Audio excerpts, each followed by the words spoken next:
Fala pessoal, Spider aqui mais uma vez. Nesse vídeo temos parte de uma aula gravada em que abordo aspectos genéticos do câncer, enfatizando o ciclo celular e sua regulação. Se você quer saber mais sobre o desenvolvimento do câncer, os principais genes associados a esse processo e os mecanismos envolvidos, é só ficar comigo que é logo após a vinheta. Vamos lá!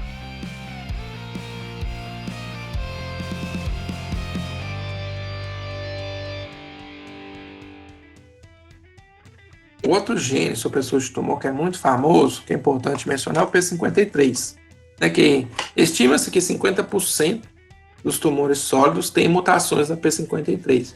Ela, inclusive, é chamada de guardiã do genoma. Existem muitos artigos na literatura falando sobre a P53, porque ela faz assim, dezenas e dezenas de funções para bloquear o ciclo celular, para proteger o genoma, para evitar o surgimento de cânceres. Ela está envolvida assim, em muitas vias moleculares mesmo, mais de 100 vias moleculares já foram descritas com mecanismos de ação da P53. Então essa proteína P53 é fruto do gene TP53, e ela é uma proteína que também é encontrada no núcleo e que, na verdade, até mencionando ela no esquema da PRB, ela está controlando os inibidores de CDK que vão controlar a RB, por exemplo. Então ela está ali, como se fosse uma proteína mestra, controlando outras proteínas que são supressoras de tumor. Ela normalmente é identificada como aumentada nas células transformadas, nas células tumorais.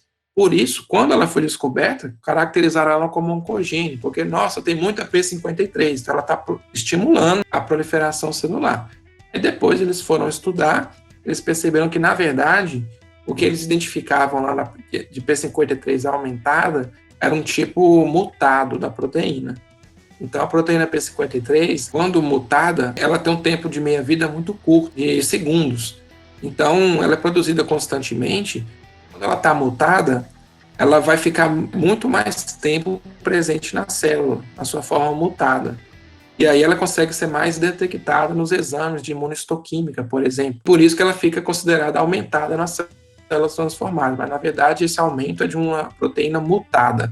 E depois que descobriram isso, perceberam que era um erro chamá-la de oncogênio, e sim, deveria ser chamada de gene supressor de tumor. Então aqui, assim, basicamente o que ela faz? Você tem aqui a parte de carcinogênese, que vai gerar mutações no DNA. Teve uma mutação aqui no DNA.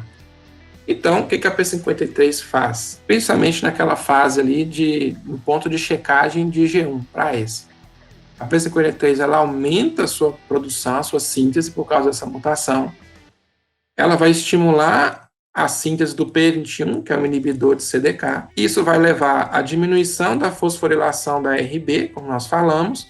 Isso sequestra o fator de transcrição E2F, como nós falamos. Isso bloqueia a mitose, então a célula para o ciclo celular. O que vai acontecer? A P53, através de vários outros mecanismos, vai estimular os genes de reparo de DNA para tentar consertar a mutação. E aí, se o DNA for corrigido, essa célula progride o ciclo celular e pode fazer divisão.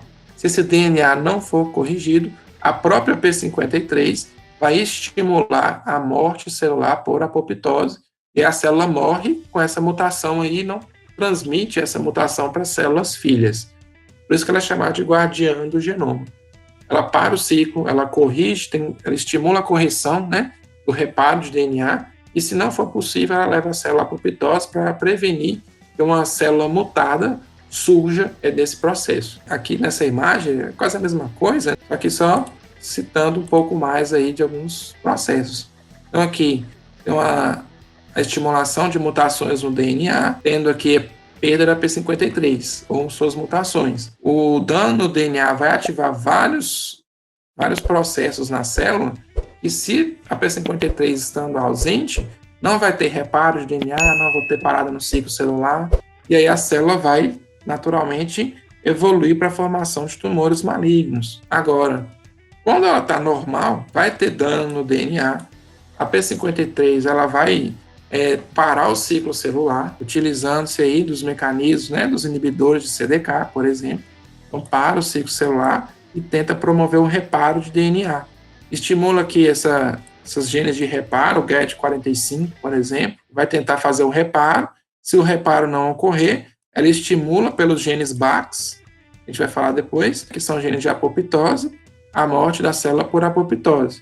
Ou a célula, ela não morre, mas também não sofre mitose. Ela vai simplesmente envelhecer até morrer. Então, é a senescência, no caso. São aquelas lesões no DNA, né, que o crescimento da célula é bem lento, ela praticamente não tem risco de desenvolvimento de câncer nesse quadro também. Mas, obviamente, tem uma mutação aí envolvida. Outro gene supressor de tumor também, que é importante mencionar, vão ser os complexos APC. Se associa a uma proteína chamada beta-catenina. Esse APC, que também vocês podem ver o termo aí ativo no carcinoma poliposo, ele tem várias vias, mas muitas vias mesmo. Então eu vou mostrar aqui apenas um desses processos que envolve a proteína beta-catenina. E aqui ele se envolve com outros processos também, como vocês vão ver. Então tem, por exemplo, o receptor WNT, que tem por exemplo, relaciona-se com processos inflamatórios. Eu tenho aqui a E-caderina. Vocês não veem falar muito de caderina também. Os estudos aí de vocês, eu vou mencionar um pouquinho dela lá na frente. Aqui eu tenho a APC. E aqui, essa APC tem um papel importante porque ela forma um chamado complexo de destruição. O que ela faz? Ela destrói essa beta-catenina. Essa beta-catenina é uma proteína que, em situações normais, ela está ligada com a E-caderina. A E-caderina é uma proteína transmembrana relacionada à adesão celular. Então, as células estão aqui em contato uma com a outra. Então, a E-caderina, ela promove essa adesão, essa junção dessas células umas com as outras. E no espaço citoplasmático, a beta-catenina está ligada com a E-caderina. Ela fica aqui ligada. Se porventura essa beta-catenina se soltar daqui, ficar solta no citoplasma, o complexo APC vai lá e destrói a beta-catenina. Por que isso acontece? Porque em situações de estimulação de divisão celular, por exemplo, pela via WNT, via inflamatória, por exemplo, ou mesmo cancerígena, essa estimulação sinaliza o desmanche do complexo de destruição. Vocês estão vendo aqui, ó, a APC, né, se soltando no complexo de destruição, e essa beta-catenina ficando livre.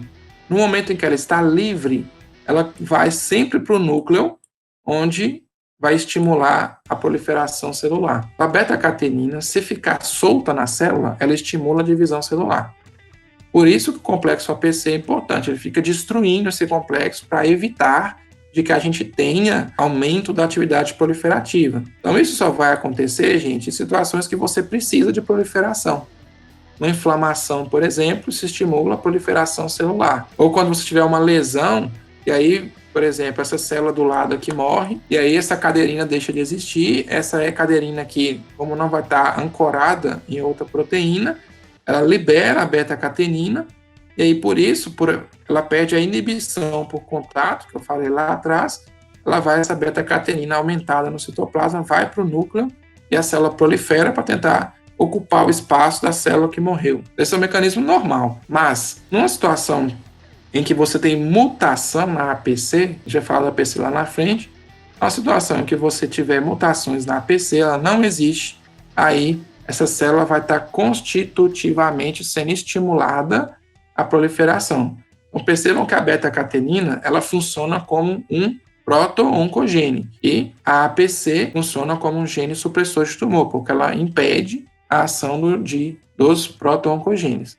Então, aqui, uma falha na APC, né, a ausência da APC, permite a beta-catenina evoluir para o núcleo da célula e lá promover a transcrição dos genes que vão promover a proliferação celular.